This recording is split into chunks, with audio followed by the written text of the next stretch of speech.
శ్రీమాత్రే నమః. ఈ ఏకాదశి మాహాత్మ్యం మనకి పద్మపురాణంలోనూ ఉంటుంది, భవిష్యోత్తర పురాణంలోనూ ఉంటుంది. పద్మపురాణంలోది కాకుండా నేను ఈరోజు భవిష్యోత్తర పురాణంలో ఉన్నది చెప్తాను.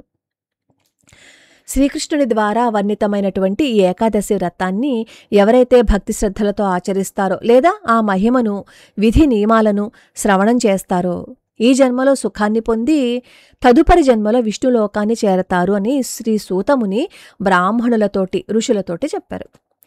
ఓ జనార్దన, ఏకాదశి రోజున పూర్తి ఉపవాసం చేస్తే లేదా కేవలం రాత్రి మాత్రమే ఆహారం తీసుకుంటే లేదా ఒక్కసారి మధ్యాహ్నం ఆహారం తీసుకుంటే కలిగే లాభం ఏంటో నాకు వివరించండి అని అర్జునుడు కృష్ణ పరమాత్మని అడిగారు.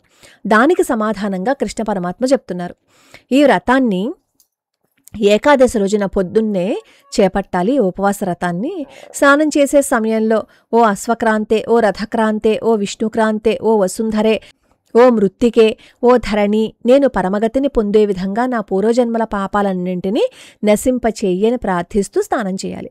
స్నానం చేసేసిన తర్వాత గోవిందుడిని పూజించాలి. ఒకసారి ఇంద్రుడు దేవతలతో కలిసి విష్ణుమూర్తి దగ్గరికి వెళ్ళి ప్రార్థించాడు, ఓ జగదీశ్వర దేవదేవ, నీకు వందనాలు.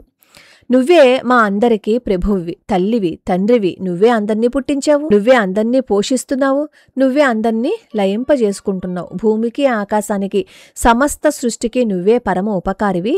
నువ్వే స్వయంగా బ్రహ్మ విష్ణు మహేశ్వరుడవై ఉన్నావు.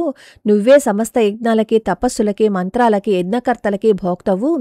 నీకు చెందనిది, నీచేత నియంత్రించబడనిది ఈ ముల్లోకాల్లోనూ లేదు. ఓ దేవా, శరణాగత రక్షక, ఓ యోగేశ్వర, మేము ఇప్పుడు స్వర్గాన్ని కోల్పోయి రాక్షసుల చేత తరిమివేయబడ్డాం. భీతితో నీ పాదపద్మాలకు శరణాగతులమైన మమ్ము ఇప్పుడు నువ్వు రక్షించాలి. ఓ జగదీశ్వర, స్వర్గం నుంచి మేము ఇప్పుడు బయటికి వచ్చేశాం, దుఃఖసాగరంలో మునిగి ఉన్నాం. దయచేసి మా ఎడ ప్రసన్నుడువు అగు అని చెప్పి ఇంద్రుడు అతి దీనంగా ప్రార్థించాడు విష్ణుమూర్తిని. అప్పుడు విష్ణుమూర్తి అడిగారు, ఎవరు ఆ రాక్షసుడు, మిమ్మల్ని ఓడించిన వారు ఎవరు అని అడిగితే అప్పుడు ఇంద్రుడు చెప్తున్నాడు అనమాట, తాళజంగుడు అనే రాక్షసుడు, అతడికి ఒక కొడుకు ఉన్నాడు. వాడు కూడా చాలా బలశాలి. చంద్రావతి నగరం మురుడికి రాజధాని. ఆ మురాసురుడే దేవతలను స్వర్గం నుంచి తరిమేశాడు. అక్కడే ఉంటున్నాడు. అష్టదిక్పాలకుల స్థానంలో వాడి అనుచరులని నియమించాడు. దేవతల పదవులను వాడే ఆక్రమించేశాడు. మేమందరం కలిసి కూడా వాడిని జయించలేకపోయాం. కాబట్టి వాడిని సంహరించి దేవతలని కాపాడండి అని చెప్పి అడుగుతారనమాట.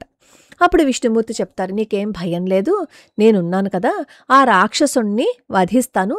ఇప్పుడు మీరందరూ చంద్రావతి నగరానికి బయలుదేరండి అని చెప్పి అంటారనమాట.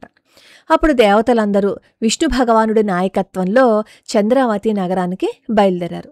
ఒక పక్క దేవతలు ఆయుధాలతో యుద్ధానికి సన్నద్ధమవుతుండగా అటువైపు ఈ మూరాసురుడు కూడా గర్జించసాగాడు. దానవులచే తీవ్రంగా దెబ్బతిని అదివరకే దేవతలు చెల్లాచెదరే ఉన్నారు. కానీ ఇప్పుడు విష్ణుమూర్తి కదా వస్తున్నారు వాళ్ళకి సాయంగా. అందుకని దేవతలకి అస్సలు భయం వేయలేదనమాట.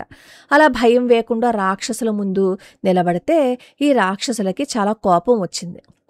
ఇతర దానవులను ఓడించటం భగవంతుడికి సులభమే అయినప్పటికీ మురాసురుడిని ఓడించటం మాత్రం ఆయనకి కష్టతరమైంది. ఎన్ని ఆయుధాలు ప్రయోగించినా సరే మురాసురుడిని వధించటం సాధ్యం అవ్వలేదు. 10,000 సంవత్సరాలు పోరాడారు. చివరికి భగవానుడు రాక్షసుణ్ణి ఓడించి బదరికాశ్రమానికి వెళ్ళిపోయారు. బదరికాశ్రమంలో భగవానుడు ఒక సుందరమైన గుహలో ప్రవేశించి విశ్రాంతి తీసుకుంటూ ఉన్నారు. భగవానుణ్ణి వెంబడించి ఆ దానవుడు గుహలోకి ప్రవేశించాడు. అక్కడ విశ్రాంతి తీసుకుంటున్న విష్ణుమూర్తి మీదకి యుద్ధానికి సన్నద్ధమయ్యాడు. అప్పుడు దేదీప్యమానమైన దేవి నా శరీరం నుంచి ఉత్పన్నమైంది. నానా విధాలైన దివ్య ఆయుధాలను కలిగినదై ఆ అసురుడితో పోరాడడం మొదలుపెట్టింది. దీర్ఘకాల యుద్ధం చేసిన తర్వాత ఆ దేవి చివరికి రాక్షసుడి శిరస్సును ఖండించేసింది. అప్పుడు మిగిలిన అసురులందరూ పాతాళం నుంచి పారిపోయారు. విశ్రాంతి నుంచి మేలుకున్న భగవంతుడు తన ఎదుట మురాసురుడు మృతి చెంది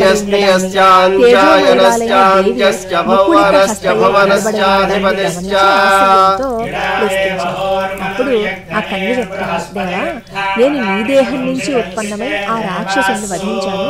నువ్వు విశ్రమించి ఉండడాన్ని చూసి ఆ రాక్షసుడు నిన్ను వధించడానికి ప్రయత్నించాడు. కాబట్టి వీడు నేను వధించానని చెప్పి ఆ దేవి పలికింది. అప్పుడు భగవంతుడు ఆమెతో దేవి పట్ల నేనెంతో ప్రసన్నుడనయ్యాను, నీకు కావలసింది కోరుకో అని చెప్పి అడిగారు. అప్పుడు ఆమె ఏదైనా సరే వరం అని చెప్పి అడిగితే భగవానుడు ప్రసన్నతతో అంటారు, దేవి నా శక్తివి, నువ్వు ఏకాదశి రోజు ఉత్పన్నమయ్యావు కాబట్టి ఇకపై నీ పేరు ఏకాదశి.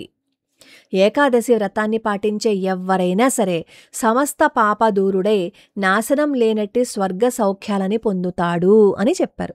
అప్పటినుంచి ఏకాదశి ఈ జగత్తులో చక్కగా పోషింపబడుతూ పూజింపబడుతోంది. ఓ అర్జున, ఏకాదశి వ్రతాన్ని పాటించే వారికి నేను పరమగతిని ప్రసాదిస్తాను. ఓ కౌంతేయ, ద్వాదశితో కలిసిన ఏకాదశి ఎంతో ఉత్కృష్టమైనది.